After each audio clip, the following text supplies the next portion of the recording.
kwa sababu kuna tofauti ya haya yalosemwa na hiyo hija inayokusudiwa, ila ndani yake kuna almushabaha.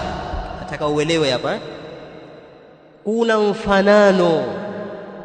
mfanano huu ni katika upande wa malipo, sio katika upande wa kutosheleza. Upo katika upande wa malipo, si katika upande wa kutosheleza. Ndio ulipo mfanano. Ujira anayeupata mtu alienda Maka akafanya ile hija ile, na ujira anayupata yule ambaye kakaa akafanya haya, ujira wao unafanana. Kwa wamefanana kwenye ujira, sawa, lakini bado kupata ujira kwa kufanya haya hakutoshelezi kuiwacha ibada ya hija. Kwenda Maka bado haijatosheleza amali hii kuacha ile, bado. Kwa nasema anachuoni almushabahatu fil jazai la tastalzimu almushabahata fil ijzai. Kule kufanana kimalipo katika matendo fulani hakulazimishi kufanana kwenye kutoshelezana pia, kwamba kwa kuwa malipo ni sawa basi haina ulazima tena hii kuifanya kwa sababu thawabu zake nishazipata huko. Si hivyo. Ile amali unayotakiwa wewe ufanye ni wajibu wako, itakuwa pale pale endapo tu utapata uwezo wa kwenda Maka. Ingawa thawabu za mtu aliyehiji unaweza ukazipata kwa amali fulani pasi na kwenda Maka, lakini wajibu upo. Mnaelewa? Kufanana kimalipo hakulazimishi kufanana kwenye kutosha. Bado haijatosha kufanya amali hii ukiwa mti mkavu, kwamba hija ndo basi haijatosha, bali imefanana tu kwenye malipo. Lakini bado hija inakuhitajia uende ukipata uwezo, umra nenda ukipata uwezo. Malipo uliyopata kwa amali hii hayajaangusha ule uwajibu ambao wewe uko juu yako wa kuhiji. Kwa kufanana kwenye malipo hakupelekei kufanana au kuangusha uwajibu ambao wewe uko juu yako. Mfano, kuna kafara, mfano uteka wazi, kuna madhambi fulani ukiingia mtu, unatakiwa utoe kafara ya kuacha huru mtumwa. Sawa, utoe kafara ya kuacha huru mtumwa. Ukikosa kuna taratibu nyingine ambao ufunge mfano miezi 2 yenye kufuatana. Ukishindwa kulisha maskini, lakini mwanzo unatakiwa uache huru mtumwa, ndio ya mwanzo. Kuna makosa kwenye sheria kwa hivyo. Sasa umeingia kosa hilo, sasa unatakiwa utoe mtumwa umwache huru. Kuna hadithi ya Mtume nasema, atakayesema la ilaha illa Allah wahdahu la sharika la lahul mulku wa lahul hamdu wa huwa ala kulli shay'in qadir, mara 100 ni sawa na kuacha huru watumwa 10. Hadithi ipo imethibiti. Sasa umeingia kwenye hili kosa, unatakiwa wewe uache huru mtumwa. Ukasema sawa, ukasoma hii dhikri peke yake, basi tayari nishaacha huru mtumwa. Ndio hivyo, itatosha. Sema sio mtumwa mmoja tu, nimeacha watumwa 10 kwa sababu ifanya dhikri fulani. Kwa ile kosa langu kuacha huru mtumwa lishafutika, na kuulizeni itakuwa ni sawa? Sheria inakutaka kuacha huru mtumwa, wewe ukaleta hii dhikri ambayo ndani yake malipo yake ni sawa na mtu aliyeacha huru watumwa 10, ukasema kwa kosa lile tayari nishafuta lile kosa, tayari nishashoma hii adhkari, nimeacha huru si mmoja 10, tayari kosa lishafutika. Ni kweli kosa limefutika, hadaiwi tena na sheria huyu kwa sababu kaleta dhikri hii? La, uwajibu huu hautaanguka kwa sababu ya dhikri hii. Pale sheria itakutaka uache huru mtumwa. Ndio kama hapa sasa, uwajibu wa hija na umra, wajibu wa hija kwa mwenye uwezo hautaanguka kwa kufanya haya. Baada ya kusali alfajiri ukakaa mpaka swali raka 2, sema basi hela zangu natumia, siendi tena hija, fadhila za hija nishazipata hapa msikitini kwetu. La, mmefanana kwenye malipo na mtu alienda hija, lakini uwajibu haujaanguka. Mnaelewa au unasema peke yangu? Mmeelewa hapo? Haya, twende mbele. Kama mmeelewa nitauliza swali hapo mbele hapo. Al-umra, umra, qala sallallahu alayhi wasallama, amesema Mtume swalla na salamu ziwe juu yake, limra'atin min al-ansar, kumwambia mwanamke mmoja katika answari, fa idha jaa ramadhanu, pindi itakapofika Ramadhani, fa'tamiri, nenda ukafanye umra, fa inna umratan fihi, kwa sababu umra ndani ya mwezi huu wa Ramadhani, ta'dilu hajjatan, inalingana sawa na hija.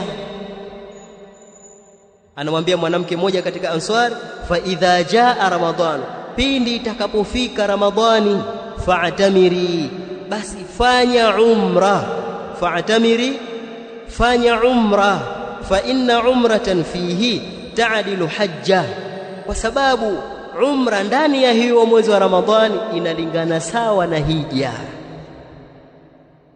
Wa fi riwayati limuslim, na katika riwaya Imam Muslim anasema Mtume, hajjatan ma'i, hakika umra katika mwezi wa Ramadhani inalingana sawa na hija pamoja na mimi.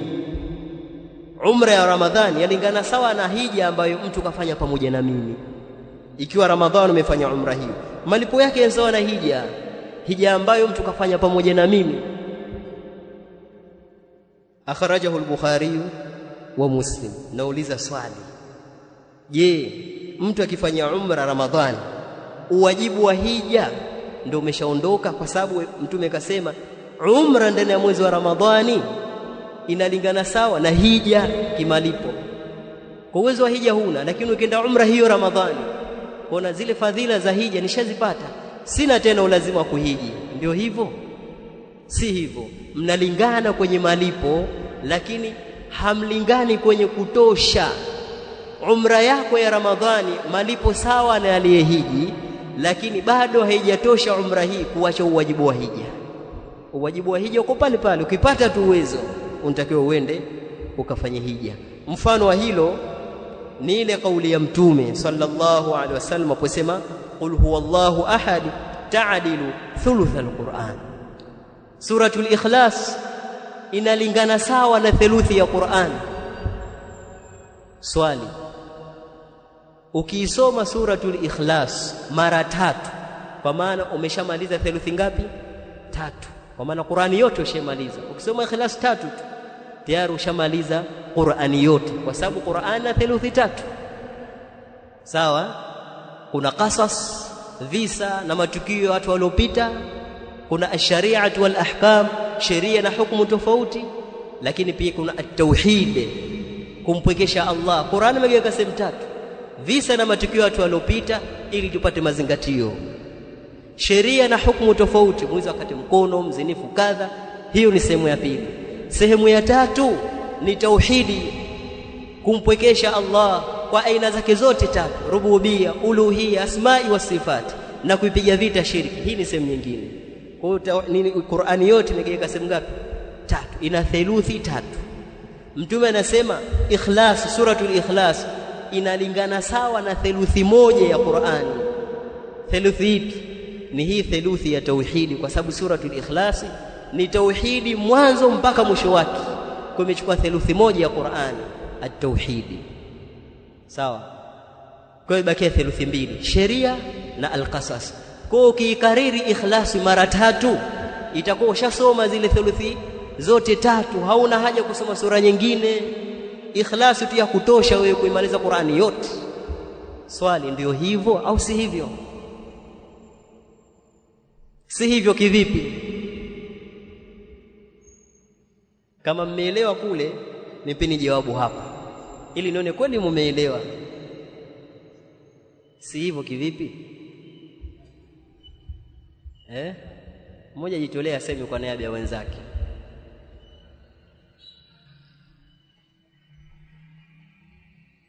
Au darasa ishie hapa?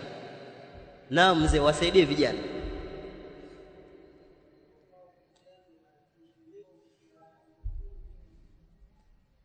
Qul huwallahu peke yake haitoshelezi kuacha sura nyingine. Hata ukisoma mara 1000 kweli inalingana sawa na theluthi ya Qur'an. Ukisoma mara 3 ni theluthi 3 ambazo zimo kwenye Qur'an. Bado ule wajibu wa kuisoma hiyo Qur'ani sura nyingine hauondoki kwa sababu umekariri ikhlas. Sawa? Ndio kama vile kwenye umra na haji. Ukikaa mti mkavu baada ya salatul fajiri ukasoma Qur'ani hadi jua likachomoza ukasali rakaa 2, malipo yako ni sawa na mtu aliyehiji na kufanya umra tamaman, hayapunguzwi. Sasa hili halikufanyi wewe ukipata hela ya hija usiende bado. Huku ni kulingana kwenye fadhila tu, sio kwenye kuondosha uwajibu. Uwajibu uko pale pale. Sawa? Almushabahatu fil jazai la fil ijza. Mfanano kwenye malipo si kwenye kutosha, bado haijatosha hii. Uwajibu uko pale pale. Nadhani hapo tumekaa sawa. Lakini pia kuongezea hilo, kimalipo ukiachilia ile hija, malipo ni sawa na mtu aliyeenda hija, lakini bado yule aliyeenda hija atakupita tu kwa thawabu, kwa sababu yeye ametoa mali nyingi kwanza kwa ajili ya Allah. Kisha ameenda wapi? Maka. Swala moja ya pale sawa 1000 za huko, moja tu. Yeye kipindi yuko Maka ashaswali ngapi? Pia ashakupita. Kule atumia nguvu, ibada nyingine ataka nguvu. Kuna sehemu za kukimbia, kuna masiku hakuna kulala, mchaka wa ibada. Wewe huyapati ukiwa mti mkavu baada ya swala alfajiri yote. Nusu saa dakika 40 zako, mali yake, nguvu zake, kukesha kwake, swala moja ya pale ni zaidi ya huku.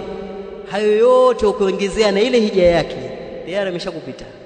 Wewe umepata malipo ile hija tu, lakini malipo na thawabu za haya mengine, kutoa mali, kutumia nguvu, yani kukesha, hayo hujayapata wewe. Kwa vyovyote huwezi kulingana naye. Utapata thawabu sawa kwa ile hija, lakini si kwa haya. Tumeelewa? Tilawatul Qur'ani wa mudarasatuhu. Nilipopanga tuishie bado. Kwa msio na wasiwasi. Nikifika nitawaambia hapa ndo mwisho. Kisomo cha Qur'ani wa mudarasatuhu, na kuisomesha kwake hiyo Qur'ani. Watu Ramadhani wanatakiwa wasome Qur'ani, wafundishane vile vile. Fa fil hadithi, na katika hadithi, anna Jibrila kana yalqa an-nabiy sallallahu alayhi wasallam fi kulli laylatin min ramadana fayudarisuhu al-Qur'ana.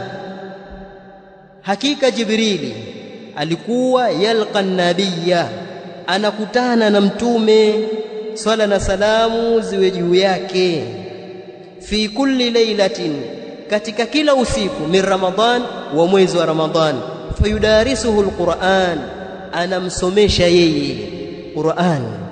Jibril anamsomesha ndani ya kila usiku wa Ramadhan, mtume anamsomesha Qur'an.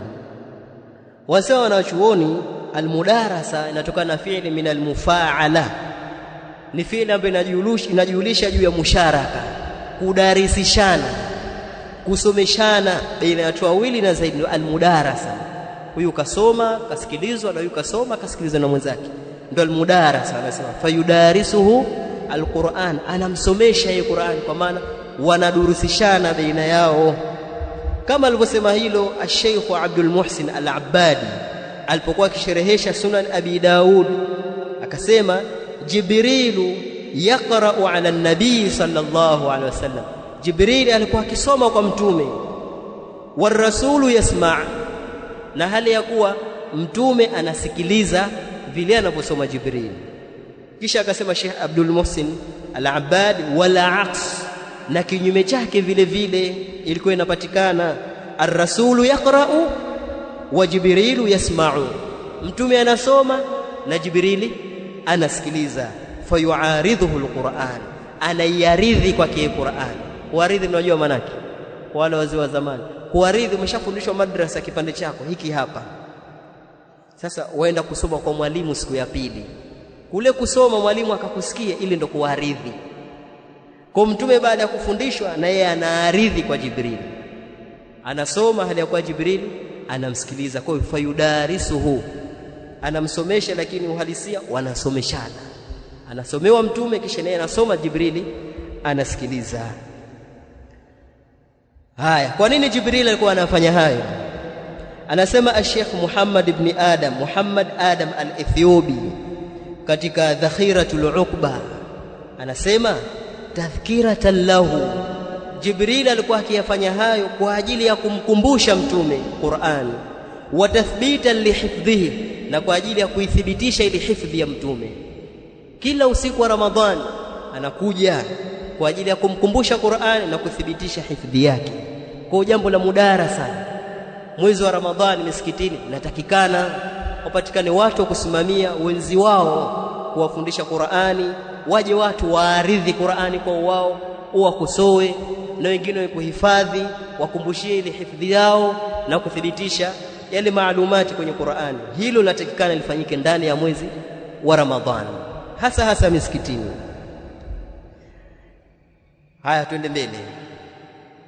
Taftiru as-saimin, kumfutarisha au kuwafutarisha wafungaji, ili katika njia za kuitumia vizuri Ramadhani. Moja ni taftiru saimin, kuwafungulisha, kuwafutarisha wafungaji.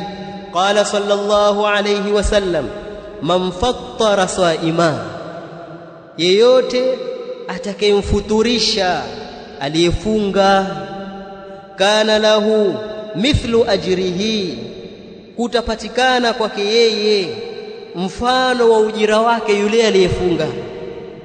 Ghaira annahu, isipokuwa hakika yake, la yanqusu min ajri saimi shay'an, hapapunguzwi katika ujira wa mfungaji kitu chochote.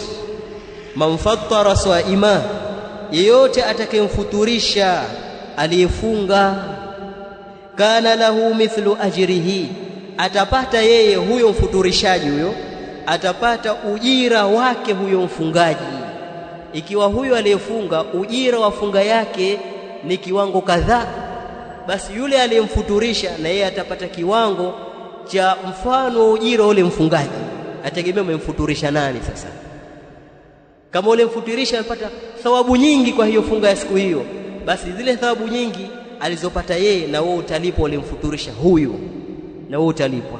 Kwa utakuwa na thawabu za wewe kufunga na thawabu mfano wa yule ambaye umemfuturisha. Thawabu za funga yake pia utapewa wewe kwa sababu tu umemfungulisha. Ghaira annahu, isipokuwa hakika yake, la yanqusu, hapapunguzi, min ajri swaimi shay'a, katika ujira wa mfungaji chochote. Haina maana kupata thawabu za yule uliyemfuturisha kwamba apunguziwa yeye thawabu zake. Yeye yule hapunguziwi, atapata za kwake za kufunga. Wewe uliyemfungulisha utapata mfano wa zile, basi na kupunguzwa kwa yule uliyemfuturisha. Hapa punguzi, wewe hapo nyingine mpya mfano wa zile. Hizi ni fadhila za kumfuturisha mtu. Je, kufutari ni kule kifungua kinywa cha mwanzo au hata baada ya hapo mtu kamwalika nyumbani pia utaingia katika fadhila hizi? Wanachuoni wanasema kama al-Imamu al-Mubarakfur katika Tuhfatul Ahwadhi, ambao ni sharh Jami'u Tirmidhi, alipokuwa akisherehesha anasema ay man at'ama sa'iman 'inda iftarihi, yule atakayemlisha mfungaji wakati wa kufungua kwake, sio baada ya kuwashafungua ukamshika mkono twende ukale bana nyumbani. Huingii kwenye hadithi hii. Ili uingie hapa upate ujira mfano wa funga yake huyo aliyemfuturisha, basi inda iftari, wakati wa kufungua kwake, kwamba sasa anafungua, wewe ukampa kitu akafungua kwa hicho, ndio utaingia kwenye hadithi hii. Sawa? Kwa makusudio ni ule wakati wa kufutari. Hii baada ya kufutari itaingia katika malipo ya mtu kumlisha chakula, ni sadaka pia, ina malipo yake mbali. Kwa kumfungulisha cha mwanzo kutia kinywani kuna malipo yake, kumwita baada ya hapo akala akashiba kuna malipo yake ya sadaka kumlisha mtu. Kwa ni vitu viwili tofauti. As-sadaqatu, qala Ibn Abbas, katika mambo ya kuitumia vizuri Ramadhani ni kutoa sadaka. Amesema Ibn Abbas, Abu al-Abbas Abdullah ibn Abbas radhiyallahu anhuma, Allah mridhie yeye na baba yake, kana Rasulullah, amesema mjumbe wa Allah, swala na salamu ziwe juu yake, ajwadan nas, alikuwa mjumbe wa Allah swalla na salamu ziwe juu yake, ajwadan nas, ni mkarimu wa watu. Ajwadan nas, ni mkarimu wa watu. Wa kana ajwada, na alikuwa ni mkarimu zaidi, ma yakunu fi Ramadhan, pale anapokuwa ndani ya Ramadhan. Wa kana ajwada, na alikuwa ni mkarimu zaidi, ma yakunu fi Ramadhan, pale anapokuwa katika mwezi wa Ramadhan. Asli ya mtume ni mtu mkarimu, anayekwenda kwake kuomba harejeshwi, atapata tu, ni mtu mkarimu. Lakini inapofika Ramadhani ule ukarimu wake unakuwa maradufu. Ajwada ma yakunu fi Ramadhan, anakuwa mkarimu zaidi pale anapokuwa katika mwezi wa Ramadhani. Wa kana sallallahu alayhi wasallam, na alikuwa mjumbe wa Allah swalla na salamu ziwe juu yake, ajwada bil khairin, ni mkarimu zaidi wa mambo ya khairi, min ar-rihil mursala, kushinda upepo ulioachiwa. Min ar-rihil mursala, kushinda upepo ulioachiwa, upepo uliotumwa na ukawachiwa hivi. Mtume alikuwa ni mkarimu mno wa khairi ndani ya Ramadhani. Min ar-rihi al-mursala, kuliko upepo ambao umeachiwa, al-mutlaqa, uliowashwa uende wenyewe. Qala Ibn Hajar fi Fath al-Bari, amesema al-Imam Ibn Hajar katika Fath al-Bari, anna al-murada bir-rihi rihur rahma, makusudio ya upepo ni upepo wa rehma. Mtume alikuwa ni mkarimu zaidi wa khairi kuliko upepo ulioachiwa, upepo wa rehma.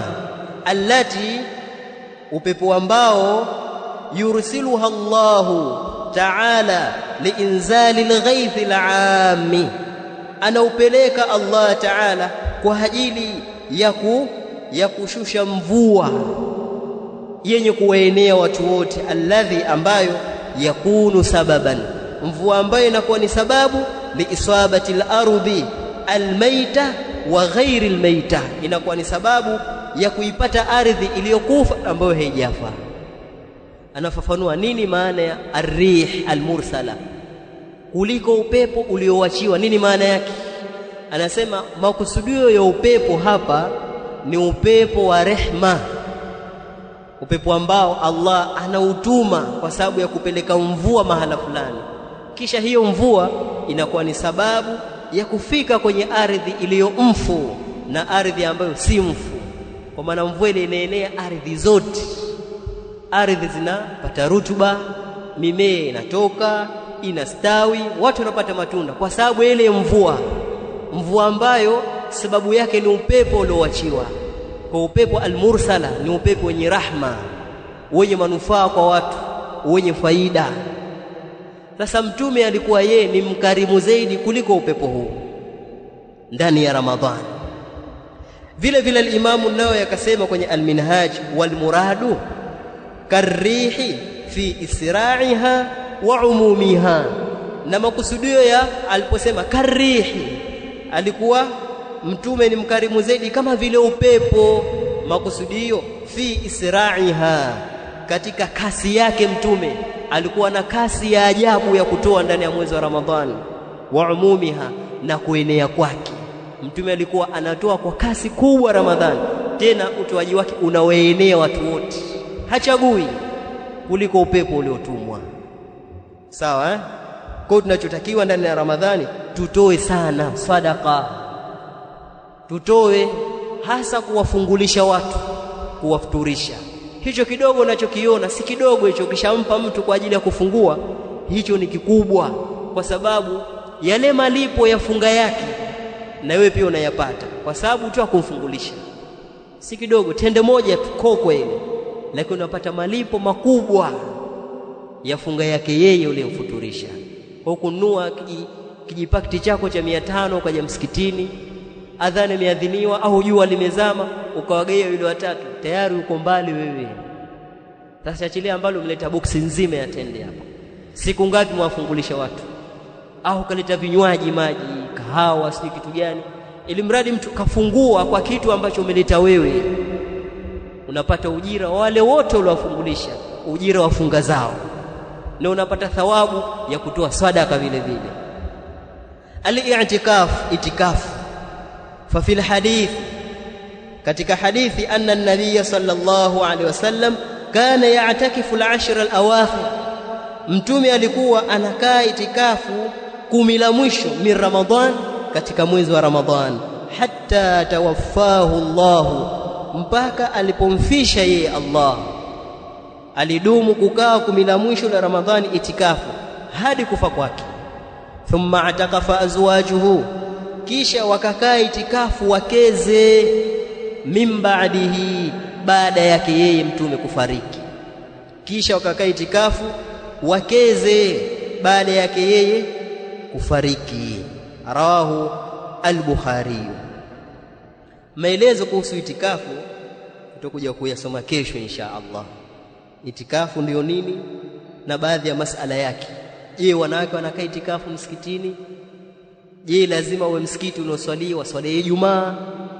Je, lazima iwe Maka na Madina na Baitul Maqdis? Wanachuoni wanasemaje? Je, mtu kutoka kwa dharura itikafu?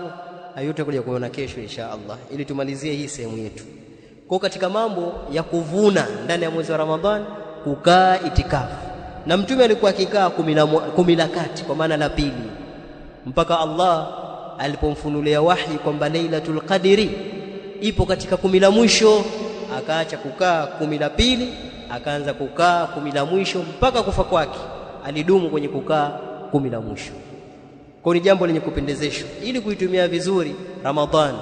Fanya itikafu katika 10 la mwisho, uamke usiku kwa ajili ya ibada. Masiku yote Lailatul Qadr lazima utaipata. Haina maana siku zote lakini sijaipata, haiwezekani. Sema hujaijua, lakini kama umeamka zote umesimama usiku umeipata. Hujui tu hivi. Sawa eh? Rawahu al-Bukhari. Taharri Lailatul Qadr, kujitahidi kutafuta usiku wa cheo.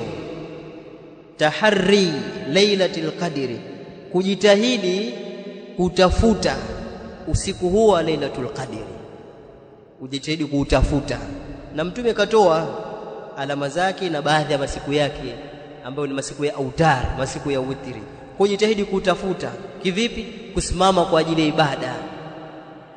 Mtume anasema man qama Lailatul Qadr, yeyote atakayesimama usiku wa cheo, imanan, hali ya kuwa na imani, wahtisaban, na hali ya kutarajia malipo, ghufira lahu ma taqaddama min dhanbi, patasamehewa kwake yale yaliyotangulia katika madhambi yake. Hadithi kama hii kwa mfumo huu itakuwa hii ni ya 3 sasa. Tumuone ya mwanzo, man sama Ramadhan imanan wahtisaban ghufira lahu ma taqaddama min dhanbi. Ya pili tukaiona, man qama Ramadhan imanan wahtisaban ghufira lahu ma taqaddama min dhanbi. Na hii hapa ya 3, man qama Lailatul Qadri imanan wahtisaban ghufira lahu ma taqaddama min dhanbi. Yote atakayesimama usiku wa Lailatul Qadr hali ya kuwa na imani na hali ya kutarajia malipo kwa Allah, atasamehewa madhambi yake yaliyopita. Rawahu al-Bukhari wa Muslim. Hadithi hii iko wazi na mlango wa Lailatul Qadr tutauona huko mbele. Kwa hapa tunaiacha ad-da'watu ila Allah, kulingania kwa Allah, bi'amali barnamijin da'awiyyin, kwa kufanyia kazi vipindi vya kidawa. Ad-da'watu ila Allah, hapa nataja mambo ambayo yatakufanya wewe ujivunie thawabu, upate faida katika mwezi wa Ramadhani. Ndio tulipotoka huko. Sasa kipengele cha mwisho ndo anasema katika mambo ya kukupatia faida wewe ndani ya mwezi wa Ramadhani, ad-da'watu ila Allah, kulingania kwa Allah. Ufanye da'wa wewe bi'amali barnamijin da'awiyyin, kwa kufanyia kazi vipindi vya kidawa, fil masjidi wal hayy, msikitini na mtaani. Uwe na vipindi maalum na muda maalum na masiku maalum ya kufanya da'wa msikitini kwako au msikitini kwenu na huko mtaani unakoenda. Da'wa ni katika mambo muhimu ya kuyafanya. Qala ta'ala, amesema Allah aliyakuwa ametukuka, ud'u ila sabili rabbik ita, lingania katika njia ya Mola wako, bil hikmati, kwa hekima, wal mau'izati al hasana, na mawaidha yaliyo mazuri. Ud'u ila sabili rabbik, lingania katika njia ya Mola wako. Walingane wapi? Katika njia ya Mola wako. Waite watu kwa Allah, kwenye dini yake Allah, lakini bil hikma, kwa hekima, uslubu mzuri, mazingira yenye kufaa, maneno ambayo yatakuwa yamekaa mahala pake, wal mau'izati alhasana, na mawaidha yaliyo mazuri. Al-Imam Sa'di rahimahullah aliposema Allah bil hikma, anasema kullu ahadin ala hasabi halihi wa fahmihi wa qawlihi wa inqiyadihi, umlinganie kila mmoja kwa mujibu wa hali yake. Hali yake ni ipi? Ni baba, ni mwana, ni rafiki, shehe wako, rafiki yako, au nani yako? Hali hazifanani za watu, kila mmoja kwa mujibu wa hali yake. Je, ni mtu mdogo au mkubwa? Anaelewa au haelewi? Wafahamihi, na kwa mujibu wa ufahamu wake. Wazungumza na mtoto au mtu mzima ambaye ana akili zake timamu? Wazungumza na mtu ambaye anaelewa masala au ni mtu tahira? Sasa zimo kama hazimo, uangalie ufahamu wake, anafahamu vipi, nikisema ile atalifahamu vipi. Wa qawlihi, na kauli yake, kila mmoja na maneno yake. Likulli maqamin maqalun, kila sehemu kuna maneno yake. Walikulli rijalun maqalun, na kila watu wana kauli zao. Tunavyoongea wenyewe hapa msikitini tofauti, tukiambiwa haya kaongee msikiti fulani, watu wa bid'a tofauti, kwa sababu likulli maqamin rijalun, kila maneno yanawahusu watu fulani. Kuangalia hali, mazingira, ufahamu unaongea nao, lakini pia maneno yatakayowafaa wao. Sawa? Wanqiyadihi, na kufuata kwake. Je, huyu ni mtu anayefuata sunna, ni salafi, au ni mtu mrengo mwingine? Pia uangalie hilo. Tuvoambizana hapa tofauti. Sasa masufi hawa hapo waongea nao ni tofauti, lugha zitabadilika. Kwa tuangalia kule kufuata kwake, hali yake, manzila yake, ufahamu wake. Sawa? Kuwasemesheni watu kwa kadri na mujibu wa akili zao zilivyo. Sio kinachokisikia mti mkavu uenda kuripuka nacho nyumbani, taharibu. Kamboyo ni bid'a, shehe kule katuambia ni bid'a, haifai, ni nini, uvivu, uroho. Na ukienda kwa maulidi wa roho kweli kweli, wa vivu, utatiwa mboko. Pamoja kwamba shehe uko mbele, watiwa mboko, atolewa msikitini, kwa sababu haya maneno ni ya mti mkavu, si ya kwenu. Ndio bil hikma wal mau'izati alhasana, na mawaidha yaliyo mazuri. Al-Imam al-Baghawi akasema yani mawaidha al-Qur'an, anakusudia Allah mawaidha ya Qur'an, hekima, lakini pia itumie Qur'ani kwenye kuonya watu na kuwalingania. Wallahu a'lam. Kesho utaanza na saihul liswaimi, nasaha kwa mfungaji. Yule anayefunga yule, kuna nasaha hapa anapewa, ambao ndio sisi wafungaji watarajiwa insha Allah. Kuna nasaha zetu zimehusishwa na mlango huu. Tufikie hapa. Wallahu a'lam. Subhanakallahumma bihamdik, nashhadu an la ilaha illa ant, nastaghfiruka wa atubu ilayk.